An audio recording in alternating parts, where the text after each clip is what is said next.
Hey! Welcome to the end of the first week of 50 and 52. And as you recall, this week we read The Spectacular Now by Tim Tharp. Yay! Now, if you haven't read the book and you're watching this video to get an idea of whether you should or not, easy, quick, spoiler-free review. There's a movie that came out this summer for this book, and it kind of does a better job of making you care about the characters than the actual book does. And that's the end of the quick review. If you want to read it, go watch the movie first. If you still want to read it after that, full steam ahead into the book. Now, for those of us that read the book, I want to know what you thought about it. Go ahead and leave a comment in the section down below. You can even shoot your own video and make it a video response and link it to this video. I'm not sure if YouTube does that anymore, but we'll find out. As for me, full disclosure, it's a very good book. I liked the book. I extremely dislike, to the point of hate, every character in this book. Sutter himself is just a black hole of, for a lack of a better word at this point, loserishness? Loserishness? I'm gonna go with loserness. It seems like his life is just a sad joke that everyone is in on but him. He's kind of like a black hole in a glass box that everyone just keeps screaming at, but he doesn't hear them. Halfway through the book, you have Amy come in. And Amy is a sweet girl. If you've seen the movie, she's played by Shailene Woodley. Shailene Woodley is a lot more confident than the Amy we have. Here we have a very closed off and small Amy. If not for Sutter, I have to believe this girl would not go out and go to college as she does at the end of the book. But other than that, he is just the worst thing that happened to her life.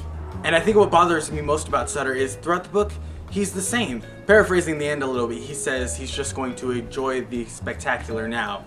That's the problem this entire book. Two of his girlfriends state it, his best friend states it, his ex-girlfriend's new boyfriend states it. Sutter lives in the now. At the end of the book, it seems like he's faced all his problems, but that's because he was forced to by other characters in the book. It really makes you think that if any other problem emerges in Sutter's life after this book, he's not going to deal with it.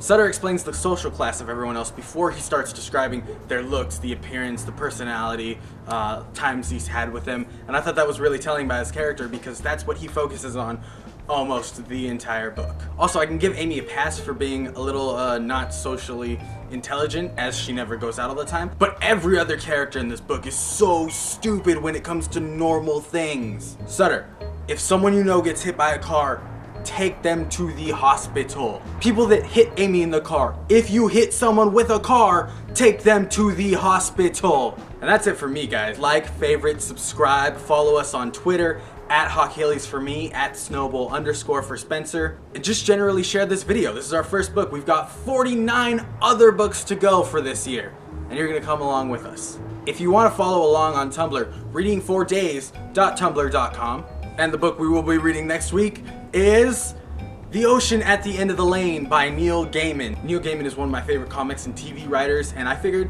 since a lot of people are starting school this week, we should go with a short but by no means easy read.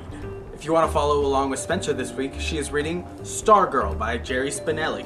Once again, leave a comment telling me what you thought of the book or suggest other books because the calendar's not quite full yet. That's all we got here, guys. Make sure to use the hashtag 50 and 52 on Twitter, Facebook, YouTube, anywhere you want, really. Have a great week, guys, and read on.